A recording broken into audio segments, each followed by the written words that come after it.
And we're recording live from a secret location. It's the Sungod, and we back at it again with some more Superhuman era. This time, episode 76. And y'all, this is a spicy ass fucking chapter. We really don't need to recap into the last chapter. The battle between Kang and Behemoth has begun. In this chapter, it continues the fight between Kang and Behemoth. Ivan reveals his goal for why he's come to Korea, and Nangi catches a rat fink.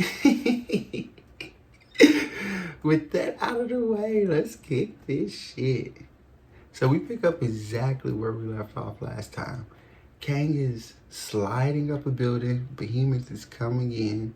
Kang jumps from one building, and basically they're rebounding from the building, and they're about to clash in the sky. The citizens are like, we got caught up in their fight. Oh, hell no. Run for it.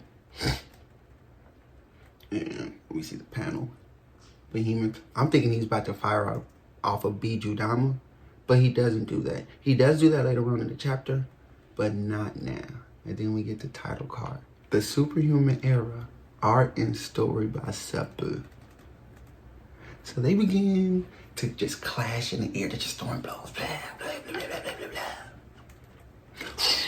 I'm turtle, man. Quick as fuck. And we're getting brief exchanges of what they're doing. Well, I can't say it.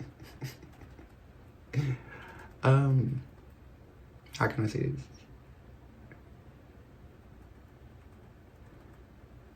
Okay, so during this interaction, we're getting brief glances of what they're doing in this fight, because obviously from our point of view, we wouldn't be able to keep up with them. So the author slows it down for us. So in one of these exchanges of blows, they counter each other. And this hit that Kang lands on Behemoth, it like warps this man's face. Like this side of his face is over here, and his fist is like inside of his face. Bring that smooth back. I know he had his lips balled up when he threw that. And Behemoth's fist is just damn near taking up Kang's whole body. And this exchange of blows sends them both crashing backwards. There's a brief silence for a second. And then they're right back at it. This time when they clash, they both clash with their elbows like this. And Kang has one of Behemoth's hands like this, so they're in the air clashing. During this exchange, Kang's hand slips, and it allows Behemoth to grab onto Kang, and he just slams him into the side of this building and just drags him all the way down. Some of the civilians like, they're coming down on us. Ah! We see some pedestrians in the street. Run for it. And wow. Behemoth is taking his time, taking Kang on this trip, all expenses. We zoom in on Kang's face, and his eyes are whited out. I'm not sure what's going through his mind, but there's not a thought in there. And then they crash into the ground. Kia! Some of the civilians. Is that an earthquake? We jump into one of the office buildings. Hey, let's beat it. Gotta go before we get caught up in that. Eek. One of the civilians are on the ground. He's covering himself. Somebody help me. Smoke everywhere. Kang and Behemoth goes right back at it. We're pretty much stranded here. We jump to another office building, and they get a front row seat to this fight. We see who I believe is the office manager. Someone's asking, what should we do? And the office manager is just frozen in fear. They all are kind of from seeing this scene that's happening just probably about 10 feet from him. He's like, God damn it. I should have gotten the hell out of Dodge when the Xeno alerts went off. Why'd I stick around like a fool? What am I even watching right now? We get this disgusting ass panel Behemoth on one side. He's taking up this like entire window. And Kang is on the other side. They're beginning to clash again. Like, I'd be like, what the fuck? Like, they've never, in their 5-6 years, have ever experienced this. Well, even his 46 years has experienced a situation on this scale. Behemoth comes in with one of his vacuum punches. And something interesting happens right here. Mid-air, Kang dodges the blow. And I immediately picked up on it. I'm like, oh, he's using the wind pressure. Like, because, you know, Mother Earth has chosen him. So, like, she's possibly helping him out in this fight. He's not affected by wind pressure and inertia and gravity and stuff like that. So he dances around Behemoth's strike. He lands on the top. And within one bound, he closes the distance from like Behemoth's arm here and then like here. So when he lands right here, Behemoth notices him on his arm like, like almost time to react. But Kang picks up the speed. He disappears almost. And he does this disgusting spinning kick straight to Behemoth's mouth. And it's pretty much a grit your teeth Simone moment. Let's see ya grit those teeth! Welcome! Punch! This shit rocks Behemoth. It destroys some of his tusks. Blood is flying everywhere. That shit was lethal. But Kang doesn't stop here. He flips over Behemoth with the momentum. He grabs him by his horns and slams him into the ground. Behemoth's like, ah! Kang descends. And as soon as he lands, Behemoth has one of his Behemoths fired up. But it's it's being obscured by the smoke. The blast goes off. And it does some weird ass trajectory. First I thought it was some type of like dark side of mega beams. You know, they got a circle around him and the whole planet before they hit their target. But no, that's not what happens. So when the Behemoth hits Kang, you can see the trajectory is kind of altered. It like hits some ricochets, like hits a building and then like ricochets over there. It goes to another building. Some people, individuals, civilians are like, ah, oh my God, are you okay? And from here, Kang actually kind of takes a notice of the civilians in the area or the damage that's been caused. And I wouldn't say not necessarily because of the civilians screaming.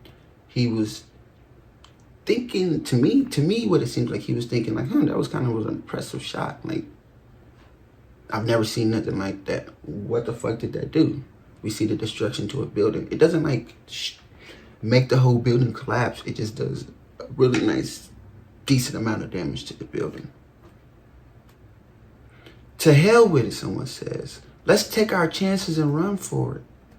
Kang gets this really determined look on his face. Almost like he's kind of regaining consciousness a little bit. It's like his pupils are becoming more pronounced.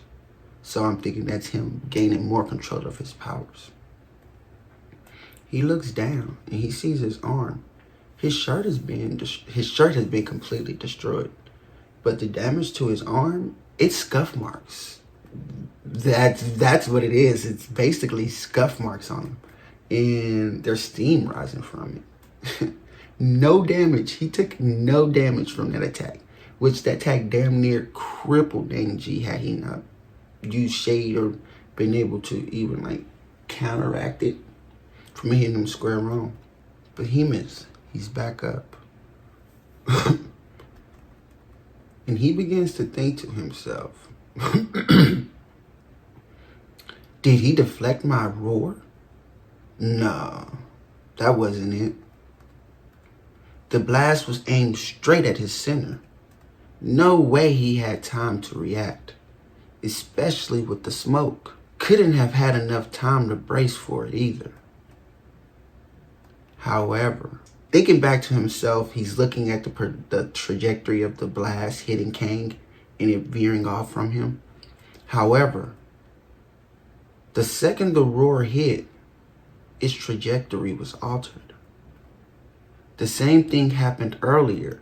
And I was like, what? I can't believe I actually picked up on that. And it just lets me know, okay, I am following the story. I do get what's going on. I threw an unavoidable punch mid-air, but that boy took advantage of the change in air pressure and propelled himself towards me. We see him. He moving like the Steel Lion Jib. Y'all, go watch Ghost Sleuth. Y'all, that's my shit. And for reasons unknown, my breathing's getting heavier while he's moving like the wind itself. Like, it's as if the very air surrounding us is on his side. Like, we get this dope ass panel of Kang. He's just standing there. The scent is no longer like jettisoned from his eyes. We can see his pupils a little more. Half of his school uniform is tore up. And from here, this is Behemoth consciously beginning to understand why Morelli seen Kang as such a threat. He says, so it seems you are humanity's champion after all. Behemoth begins to Kaioken. He begins to charge up. All of this like electricity and stuff kind of begins to form around Behemoth. Kang is just looking very intensely. We switch over to fucking Ivan. He's made his way to the fucking city. He's continuing to watch this battle firsthand. He says, well, aren't they having a hoot? The hulking monster is seriously pissed off. No telling what this could lead to. And this actually puts me in quite a pickle. Shimmer's just looking over like, huh? What you mean, boss? Should that thing kill the Whitecap today, I won't be able to recover his body without a fight. And he has this look on his face like, ooh, Ivan is sexy though. He doesn't have his scent activated anymore. He has like these turquoise colored eyes. Like I said, he reveals his goal. To me, Ivan really wants to be the main character. So bad. He wants to be the hero of the story. And for some reason, obviously, we still don't know, does he know the 100% significance of Whitecap's role in this story? If he does, then I think he wants to take Kang's body and become the hero of humanity. Should that thing kill the Whitecap today, I won't be able to recover his body without a fight. Besides, the bastard already knows we're here. Or maybe, are Shambra and I next on the chopping block? Nah, can't be. Carol didn't say anything about my death. And then we hear foo foo foo foo foo foo foo. Nangi smile on his face. Is it just me, or does something stink to the high heavens? What? How'd you sneak up on me like that, nigga? Nangi continues. He's kind of in the squad. Dang Yang's right next to him. Now, what would a man who reeks of death be doing here instead of in a coffin? Ivan's standing there like, say, that's a bit harsh for our first meeting, don't you think? Nangi just brushes that aside.